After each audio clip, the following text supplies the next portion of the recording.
Coming up on Mental Edge. Can you talk about that environmental shift going from high school to JUCO at Nassau? It's tough. It's definitely tougher than I would say when I went D1 in the sense of the environment. Hearing you saying that you just strive to be your best self, D1 just came with that because you were just being the best self. Correct. And you get there and you're like, hey, I actually don't really want this. Too much. Yeah, and then you pivot and you meet Mama Swift. It needs to be narrowed down in the approach that you take. The approach that you take for your goals. And it doesn't start with the coach. It doesn't start with the athlete. It starts with the parents. And a lot of the conversation around the parents, they will discredit a coach for being a coach. Hello, everyone. It's Jade Jones here, your host of Mental Edge, a podcast by Conscious Athlete by Grit. Thank you so much for joining us for another episode. We are super excited for today's topic, which is we're going to be talking about the D1 mentality. And I am currently here with Coach Swift. You've seen him in previous podcasts. And he went to the wonderful University of Colorado. It's popular now, isn't it? Yeah, Deion Sanders definitely made it way popular. For sure. For sure. For sure. Immensely. Yeah.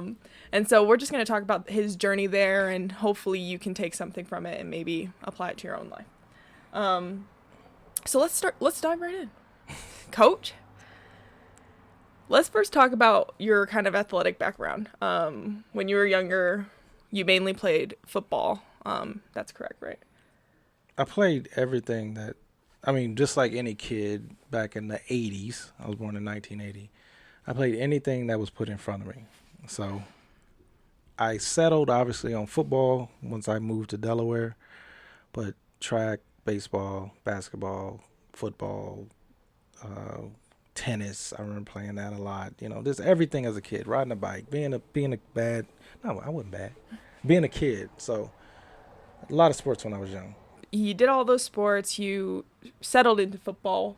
Was it because it was the sport you were best at, or why did you settle with football? I actually wanted to be Michael Jordan, but then I stopped growing. That was my biggest thing. I was a Michael Jordan, Deion Sanders, now Coach Prime fan, growing up. Bo Jackson, I loved a lot of athletes, but basketball was my biggest. I thought I was a basketball player. I'm going to say I thought because I could have played basketball, but by the time we moved to the East Coast, and I realized that, I stopped growing. I'm five. I'm over five. I always say I'm 5'9" and 3/4. I say it like I care about height, but anyway. But yeah, I'm 5'9", so I just figured like football would be easier. And then here's the biggest thing why I picked football, because I was frustrated. I needed to take out some energy, and what can you do? What's better than just hitting somebody and not getting in trouble for it? So by the time I got to, I would say, 8th grade, I just decided, I'm going to focus on football and track. I always did track. So I probably should have said that. I always did track, but I loved football. I loved the physicality. I loved the team aspect. And football is a great sport, but it also was something that I gravitated to just from my own trials and tribulations. Mm-hmm. And so then you were in football in high school. You were pretty good at it. When it came to colleges and it was time for that, like senior year, I know if you know anything about Coach, he does not like school. So I already know part of this story, but we're going to share with you guys. Can you talk about going from high school? Where were you at senior year? What was the college looking like? Were you wanting to go to college for football? When I never really set out, and I know the title of this podcast is D1. I never set out to go D1. Like that was never my thought pattern. I was all focused on being a better athlete and focused on the details. I was fortunately when I was freshman, sophomore in high school, back then it could have been, but there's no 5-star, there's no internet. So you pretty much get a letter from your school, and you just get excited and you assume that they want you. But that was like freshman or sophomore year. I got a letter. My first letter came from Syracuse University. And I was obviously excited, like, oh, this is cool. But by my junior year, um, I had tons of letters. Remember, I mean, this I don't even want to name schools. It was just a lot of schools, from D3, D1, all that. And what deterred me from D1 was the fact that I didn't qualify because I was not.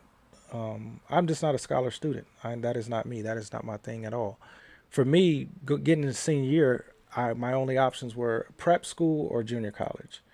And at the time, I had a coach that sent my high school film up to Nassau Community College, and that's where I went to a wonderful junior college in Long Island, New York, where I learned how to toughen up and don't cry about the sport that you love. And so now you're at Nassau. Can you talk about that environmental shift going from high school to JUCO at Nassau? Nassau's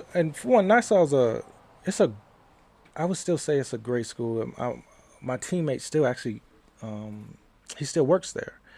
So I hear certain things about it and certain things that go on with the sports teams. And it was, like I said, it's great. I had a great time. But from the environment from high school, I have a total of 4 games, meaning not over the 4 years in a season. I think we were 4-6 twice. Mm-hmm. So I knew at 4 games, like, woo, that's good. We won more than one. That was always my thinking. But when you go to Nassau, or when I went to Nassau, you have Jersey athletes, Pennsylvania, obviously New York, and these are, they're top athletes in their state. Delaware's a small state, has 2 counties, so you don't really, not that we don't have athletes, there's some great athletes, there's a lot of NFL players that came out of Delaware, but I'm with these guys who I seen on TV when they played in the Pennsylvania, I think it was Pennsylvania New York game or the Pennsylvania or Jersey game, either way. So I see some of these guys, and they're actually my teammates now, and we very quickly were 5-0, and that was new for me. And what I learned very quickly was everybody had a goal. We all were pissed we didn't get recruited, in essence, at a high level, or we didn't have the grades to go to a high level.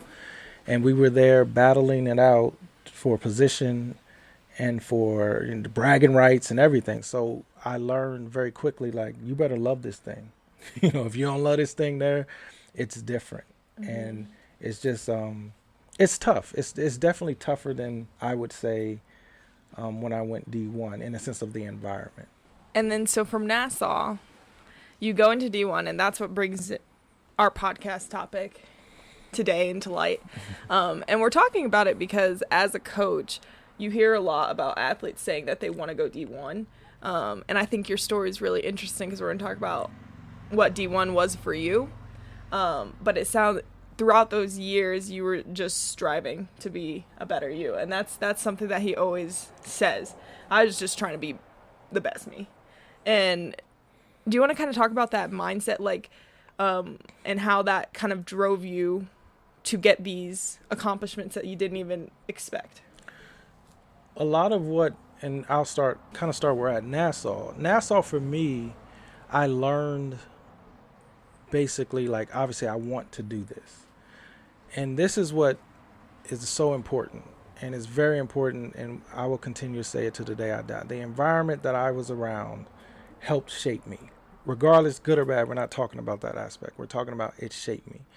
What I was looking for is to learn or to teach myself how to be the best me, like you said, like you shared. And the people around me, I started to learn through Nassau, not at Nassau, through the process, and then going to accepting a full scholarship to the University of Colorado, was that environment was a business environment. And Nassau, because of my close friends there, who I still have to this day, we were in a struggle environment because we wanted something. When you go to a business environment, here's what I learned very quickly at University of Colorado. I did not love the sport like I thought I did because it was business now. And I liked people, I like details, I like environment. I can't work out in my mind the details of this business because it's all new to me. Mm-hmm. Everything is different. Everything is obviously about money, as it should be. I'm not saying I'm setting out to change it, but I didn't like that environment for growth for myself. Again, I'm speaking, like I understand this now. At the time, I didn't have any guidance through that. So D1, going to the Big 12 championship. Well, no, let me speak before that. Going to a game and you're playing at the time it was I can't remember, it was Broncos Stadium and you're playing Colorado State and there's a TV timeout. I ain't never dealt with that. I didn't know I was like, why are we waiting? What's happening? It's 75,000 people, I believe, and I've never played in front of anybody more than probably 6 or 7,000, if I can remember correctly. So when you're around and you see these environments, or you're in this environment and you see, ABC trucks and you see all that, I'm a detailed person. I'm like, how much money they make? Like, what's this about? I'm starting to see from the inside. And at that young age, I'm 20, 21, I started to fall out of love with the game more than like I don't know if this is what I want to do. Am I talented? Was I talented enough? Am I talented? Yes, of course. Like, it's a lot of talented athletes. Don't get me wrong. I always tell you've heard me say this 1,000 times, like, the best athletes you probably will never hear about. And there's a lot of people that will say that. And I'm not saying I'm one of them. I'm saying I understand now that D1 is more than what I ever thought it to be. I really didn't want to go there. My coach, the University of Colorado flew out just looking for defensive backs at the time, and I just so happened to walk into the office and saw a coach from Colorado, and we talked, and the rest is me at Colorado. But I was fine going to I can't remember. I think it was North Carolina A&T. I was fine going there. I think I remember, like, my coach was like, "Nah, you're going D1. You can go to a D1 school. It makes the program look better." And I think that was when I started to understand, before I left, why is everybody so excited about this? I understand the TV stuff, but I wanted to play football and be in an environment. You get to Colorado, and you in the Big 12. You're with, athletes who were projected first rounders or top in the nation at their position. And that was something that it was not my calling for that. It was my calling to honestly learn the best of me. But again, Colorado was wonderful to me. Everybody knows that who knows me, because if you know that, you know Mama Swift. And the first day of school, I met Mama Swift. You did meet Mama Swift, and you guys have built this wonderful life you have together. And you made it to Arizona, and now you're a coach, which is awesome. Can you talk but the thing with D1 is, you mentioned the other guys. There are people who you saw that was, like, meant for, like, the NFL. Yeah, they had different goals. They had a stronger perspective. They had stronger whys for what they wanted to accomplish. Mike Lewis being a person that I still talk to this day. Like, watching him, his DB safety. So watching him and watching how he prepared for things. I mean, it was more than just, it was Dan Graham, and we had Andre Gerard. Like, we had some great guys who played in the NFL, but being close to Mike and watching Mike for that year, and then he got drafted to the Eagles, he was just different. And I don't mean different like a human. No, he didn't walk different. He didn't talk. Well, he does all that, but his focus was different. And I learned a lot from him. And then obviously we still talk to this day, and we discuss certain things. And we don't discuss money. We don't discuss anything. We discuss the mindset. He has kids, I have kids. Being a man, what is it like? Because for him, he had mentioned to me one time, he's never really had a job. NFL was his job, and the things that he's walking himself through, being a better father and being a better husband, or being the best father and the best husband, I should say. His why was so strong that it taught me to take that portion that I learned from him and apply it to my life. Like, even though it wasn't something I applied in the sense of, I need to get that why like Mike so I can develop this, blah, blah, blah. No, I said, if I don't have that focus in this situation, and then with my details, then possibly I don't want to be in that space, or that's not a space for me. And it allowed me to move on with love, instead of being frustrated that I didn't accomplish anything. But when you're 21 at the time and you just feel like a failure, you're like, I didn't complete the task. I didn't whatever. So what am I going to do with my life? And we all, as athletes, if you've been an athlete and the sport is taken away from you, or meaning through injury, or you step away from the sport, it just doesn't work out, you go through a mental recovery. And your recovery sometimes Sometimes people don't recover, unfortunately. And we hear the stories of, athletes taking their lives and different things, but it's so much more. That's such a small portion of our life. And I spent a year and a half at Colorado, and I always say this, and I've said it to y'all thousands of times. If you can judge me off a year and a half, you're probably not the person for me. Mm-hmm. You need to see where I am and where I came from, and then we can obviously build a relationship or establish a relationship. But when you meet people who've actually played at a high level, whether it be football or any other sport, there is few people who have done that. But that mindset, there's a lot of people who won't tap into that. Mm-hmm. And when an athlete is saying to me, "Oh no, I could go D1," I'm like, not to mock anyone or make a person feel bad. I'm like, it's just more than what you think. Mm-hmm. And hopefully, if you're focused on somewhat of the details, you can learn how to ask the right questions so you can accomplish your goal. Mm-hmm. Interesting, because when you were talking about that, it sounds like the people and the NFL players that you were around, well, not NFL, but the people who went to the NFL. Yeah. The NFL was not something that something that they said or ever like put out there, but they just knew, like you just knew. Well, I can't say any particular one of them said it out loud to me. Mm-hmm. I'll say that. And they may have, but I don't remember that part. I just remember the way they carried themselves, the way they the way they in practice. So I have a story for in practice. We would do field goal, and on the right side kicking the field goal, there was this wonderful person named Dan Graham. Played for the Patriots for a number of years and Broncos, and anyway, look him up if you want to. I was thinking, I'm Joe Swift, I can get past him. Like, I can do this. Like, he's not that fast. He's big, but he not that fast. And as much effort as I gave, it wasn't like he just wouldn't let me win, but he was so pleasant after he defeated me. After he told me, like, Swift, good job, but John, yeah, get up. It was, and that to me was like he never from what I view of him, he never shied away from that. Mm-hmm. He always was the detailed, focused, hard work from what I saw. So when I think about Dan Graham, that's what I think about. I'm like, man, he never gave up. Mm-hmm. He never allowed me. You think, give me one play. No, you're not getting nothing. Mm-hmm. When I think about that, obviously it sounds kind of like I'm not a grown man now. It's like a kid, like my son. I'm like, I'm not letting you win. Mm-hmm. In essence, he taught me so much just from them encounters. I don't know how many times we did that and how many times I was over trying to rush past. And he didn't know this. Nobody really knows this. In junior college, I would block field goals coming off the edge because I had a good start, So he never let me ever. And that's what I'm like, oh, that was something I picked up on. And like I give a story about Mike, about how we were playing Texas A&M, number 28. I don't remember all the details of the game, but I remember thinking there was a swing pass coming to our sideline. I looked to see who was the closest person to him. It was this number 31, Lewis. I obviously know him very well. And I'm like, how is Mike going to tackle this big dude? And I had all kind of strategies if I was in the game and how I would do it. And Mike just ran through him. Like, he fumbled the ball. We recovered.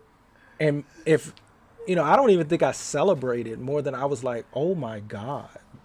Like, that's different. Mm-hmm. Like, seeing that difference in an athlete. And at the time, Roy Williams was a safety for Oklahoma. And I'm pretty sure we played them. But watching him, I think him and Mike were 1 and 2 as safeties in the country that year. Just watching them and watching Troy Polamalu, watching those athletes, you see that in person and you're like, yeah, the TV's great. But when you see a D1 NFL, I think I'm pretty sure Troy Polamalu is a Hall of Famer. I'm pretty sure he is. But anyway, when you see those people, you say, oh, yeah, that's different. That's different. Like, athletic, we can push aside athletic, and not that these athletes are athletic. They had something different. And I respect and love any athlete, especially when you talk about track or any other sport, and you just see it. And I'm like, wow, if we all learn how to apply a little bit of that in our lives, that would be the mental edge that we need. That's when you talk about them and their stories, I always love hearing it. Because I don't have that perspective. And a lot of people don't. We only see the athletes like watching football on TV. Yeah. And then you can see that and you can want that dream. But while you're dreaming, there's people out there with that mindset. Yeah. And so when it comes to people saying I want to go D1 and things like that, and almost a lot of times you hear like I'm going to go D1 and there's nothing to come with it.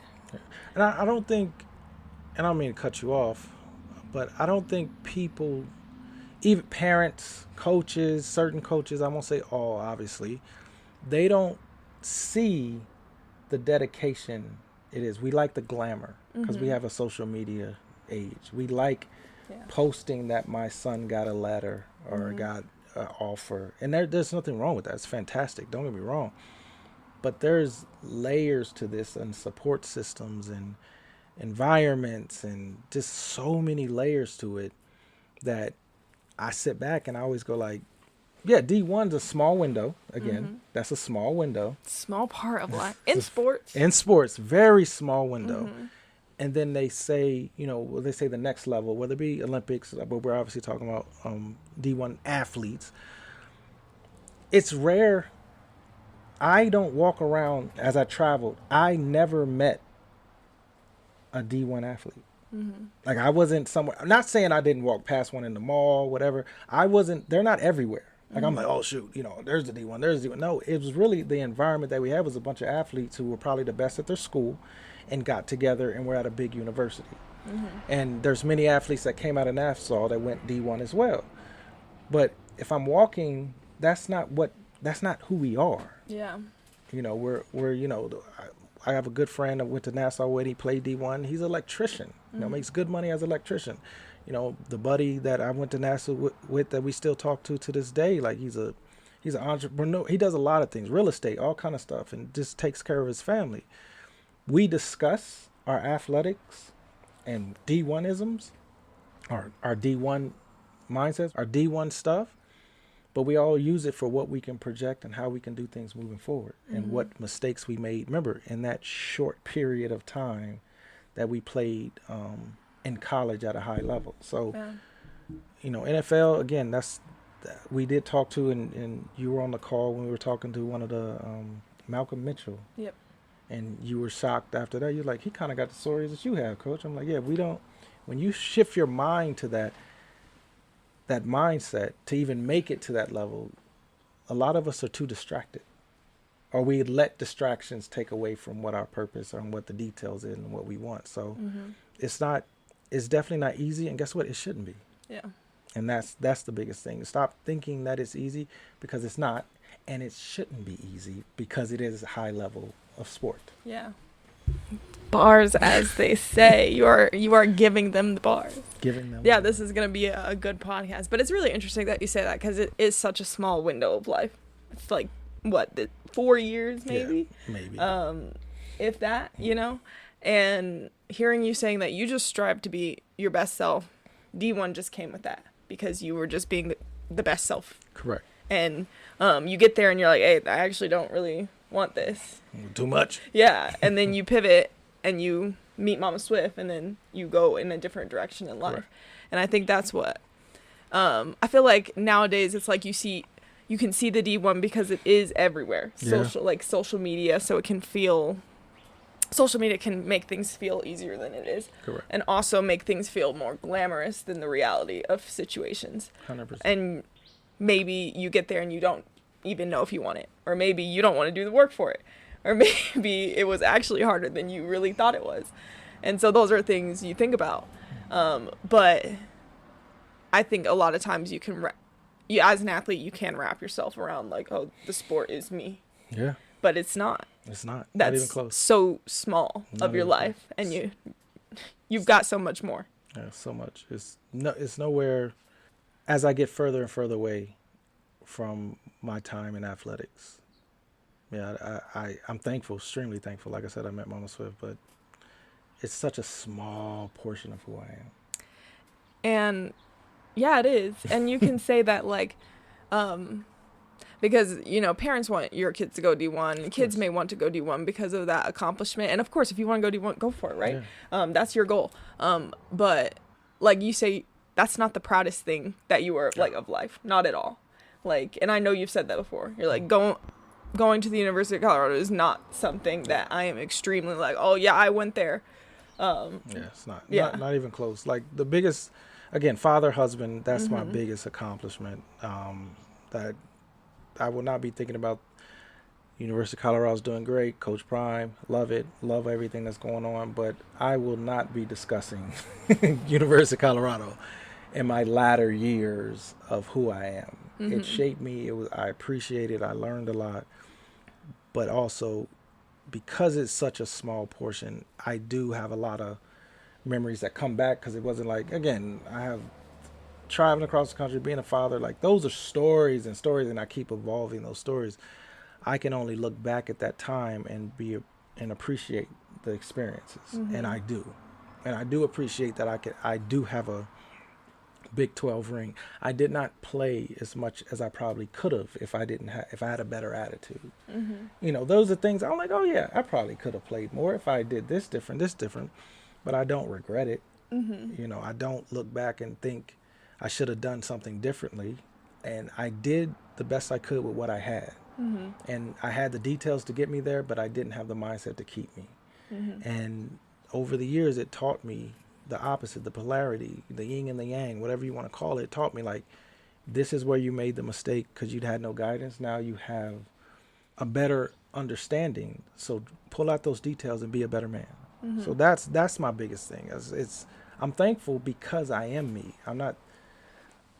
I will not sit and say anything negative about the experiences, how I left, and that was abruptly. All that stuff was just how I'm shaped today. Like it is important, but it's important to me.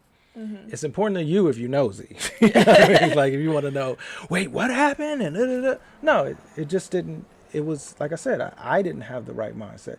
Could people have done things differently as leaders, as coaches, as mentors? Of course. I'm sure I say that about you all the time. I should have done that differently. But in the reality, I would not be me, if I didn't have that experience. And and Nassau included. Nassau, again, was rougher, Yeah, that's what than going to the University of Colorado, where you have everything handed to you in that sense. And as you should. I want to make that clear. I always tell people all the time, because they be talking about, athletes. I be like, to be that focused, you don't need to be focused on those things. We didn't have to worry about meals, but I did when I was in New York. Not that I was starving. I wasn't starving by any means, but there's certain things that, people around you, that good people around you can draw that framework and say, no, don't worry about that. Worry about this, or focus on this, not worry. It's one simple detail that I pick up on as I'm watching athletes, and sometimes I'm sitting at the track or I'm around young athletes when it comes to their sports, and football, because we're in football season right now. And I hear coaches say, don't be scared to hit them. And I kind of sit and I'm looking at the athlete, and I understand why coaches say it, because that's what my coach said. Don't be afraid, stop being soft or whatever. And I see the athlete, and then I realize, like, the mental side is you should be scared. Like, if somebody running at you full speed, like, you should be scared. Like, there is a level of fear. Yeah. So the athlete moves. And Daniel has experienced this, where he moved, and he's like, I don't know what to do. I said, yeah, you don't know what to do, so it's fear. You've never been taught. And I think a lot of what happens is when an athlete's not taught and they make a good play, let's just say on offense, and they don't really understand how it all goes together, they always say, I'm not scared. I'm like, I was scared all the time. I just learned how to maneuver in my fear. Like, okay, now I know how to tackle because I learned how to tackle. I know how to not be afraid when the deep ball is thrown. You learn those things, but the fear is always going to be there. So I'm not saying the coach was wrong for saying that, but I noticed how the narrative in the brain of the child's like, I'm too wimpy to maybe make this tackle. I'm like, were you taught to make the tackle? Were you taught these things? Did you learn these things? And a lot of times if I get into a conversation with the athletes, I cannot express how many times I've heard when you just dive into properly asking questions, the athlete goes, oh, I never knew that. And I'm like, wow, because I didn't know that either when I had to learn it. So it's being able to, in this season, in this environment that we are in now, is being able to teach the athletes and doing more teaching on the mental side, because the physical side is everywhere. You can look up on YouTube and everybody knows how to run fast, jump high, get stronger, bigger, faster, stronger, and all that stuff. I mean, whether you believe in one method opposed to the other, that's another conversation. But I will say it needs to be narrowed down in the approach that you take, the approach that you take for your goals. Because just saying D1 and think because you live in where we are in Southern Arizona, or you're somewhere in North Dakota, that they're looking for a person like you and you're not out actively trying to do things. I sent out tapes to every college that I could remember, sent the videos, and I ain't gonna say all, but a lot of them wrote back and said, you don't have the grades. You know, Florida State, Wisconsin, you know, I had a lot of schools, a lot of offers. Then they said Penn State was my biggest one at the time. I thought I was possibly going to Penn State. But it's so much that is not taught. And it doesn't start with a coach. It doesn't start with the athlete. It starts with the parents. And a lot of the conversation around the parents, they will discredit a coach for being a coach. And that's probably the one thing I've never dealt with at a high level until I moved here to Arizona. I am discredited for coaching a kid because I'm coaching them. Like, I've never knew that was like, I was like, whoa, you're upset because I said you have to be accountable today. Like, whoa, like, do you even hear yourself talking? I do not get into a lot of conversations with parents, but I also can tell when the parent has been bashing me to the child. And that's something that I wish that we didn't do as parents. You know, that's a tough thing. I'm like, man, and most parents don't even, from my experience, and they're saying their kid or athlete can be a D1 and they are that talented, they don't even know how to ask questions. So they just assume that this is the way. And that was another thing that's hurtful. And as Jade Jones knows, it's a lot of the conversations I get after the kid leaves high school. Yeah. And that's always tough. And that's what I would like to this podcast to be, just to open the eyes of more conversation being had. Yeah. And like we mentioned in our podcast about you becoming a coach, you mentioned that and death and taxes. I think we mentioned it in both, but I'm not sure. We were talking about how your environment shapes you. And we talked about it in this podcast as well. But your parents are part of your environment. It is. And especially in high school. Yeah. That is they are a big part of your environment. So yeah, and I think, and I'll say this, and this is always, it's always a touchy subject, and I'm only going to speak from my side as being a parent, because parents always can take things personal and different things, because I definitely do as a parent, you know, especially if you say something about one of my kids, as we should as parents. You don't know everything. Like, we don't. My son has mentors that know way more than I do about what he's going for. That's okay. That is okay. Like, I understand that process. You could say possibly from my background and the things I've been through, but when you don't know and you act like you know, it only affects the child. And it's okay to say you don't know. And that's probably the best thing, because this all was created, conscious athlete, all this stuff was created from parents. It really was created from parents listening to kids, and then the kids or the young adults at the time, they're not understanding how they got there. I was like, well, you didn't have the environment. And then you look at me and go, what do you mean? I'm like, your parents never supported that. And it's like, well, are you saying they're bad parents? I'm like, no, they did. You provided, you ate, you did all those. You did the things that a parent should do. But the environment, did your mom say this? Did they do this sport? Did they do it? No.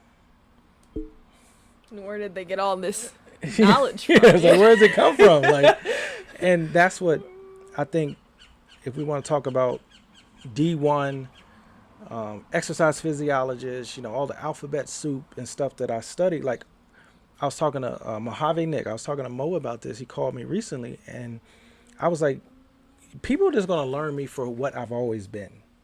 You're not going, like, Mo and y'all are not excited about, oh, coach, you do scientific studies, or you do this. It is like, no, that's coach. But most people don't know that. So they judge me based off a lens, which is fine. That's fine. I'm not, but even though I have the credentials, I still feel like the same person. Like, I'm like, man, I still got to learn. I still need to grow. And that's how it should be. But if I'm trying to help your child, or any coach is trying to help your child, know what real help is.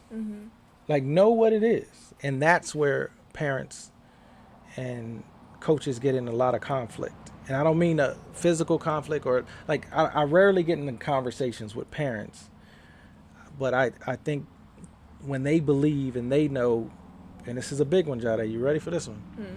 They think Coach Swift wants credit for their D1 athlete. Yeah, that is a big one. If you parents, if a coach is out there or focusing on your kid, spending time with your kid, developing the athlete, doing all kind of the right things. We know there are bad coaches, because there are bad coaches out there. But if they're doing all those things and you perceive them as taking credit, they already have it. That's a part of being a coach. Like, that is what you sign up for. That is it. Like, I'm doing the job where you're actually being recruited for D1. I don't need to take credit because I have it. And that's just the immature way that some parents, not all, but some parents approach. I mean, if you think about it, if the parent is supportive of the athlete, they also have credit. They're the parents. You eating food, Jade? Yeah. That's credit. You got a house, Jade? Yeah. Credit. There's credit. Like, it's an environment thing. Like, I'm not above a parent. I cannot see you, coach, like, just going and be like, yeah, this was all me. This was all my doing. But I'm not that coach. I understand how a lot of coaches are that way, but no, it's ultimately it's on the athlete. The parent's not there. The high school coach, and in essence, I'm talking about the high school, because I'm not coaching in college. Like, I'm not there anymore. It's you versus you. So, and whatever coach you're dealing with at the time. So, it's a support thing. It's an environment thing. It's a stepping thing. There's a lot of factors. It sounds like, because there's the parents, and then there's the athlete actually wanting what the parents want for them. Yeah. They have to want it for themselves first. Correct. That's the first step. Correct. And if they don't want it for themselves, then it's not going to happen. Null and void. Yeah. Then everything else is just, it doesn't matter. Correct. So yeah, I'll leave that there. But that's my parent rant. I'm sorry, it's my parent rant. But again, I'm a parent, and I have a hard time with my. I ain't gonna say hard time, but I have a time with my boys as well, just trying to coach and parent, because it's both all the time. Am I dad or am I coach? Am I dad or a coach? So that's a good balance. But we obviously iron things out, and me and the boys have a great balance when it comes to that. Yes, and one last thing, because just to add some, you did experience the parent side of things when Daniel was playing football here. He had to not step in as the coach who you are, so you know what it's like. And you are a coach. Like, you do focus on athletics. So you had to step back and let that coach be a coach, however a coach that person is. And you had to let him do that as a coach. I did not. Yes, Jade, you are absolutely correct. And that was something that I learned. And what I say now to the boys, and Daniel, actually, we were just talking about this yesterday, I'll coach you the rest of the way. We got this. I was like, we got this. I know what I can do for my boys, and I'm excited for what we're about to do. So we got this now. Love that. All right. And that will wrap up our podcast for today. We hope you enjoyed it. I know you did, because it was a good podcast. Make sure to hit the follow button for more like this. And we'll see you on the next go around here. Have a great rest of your day, week, whatever you're doing. Peace.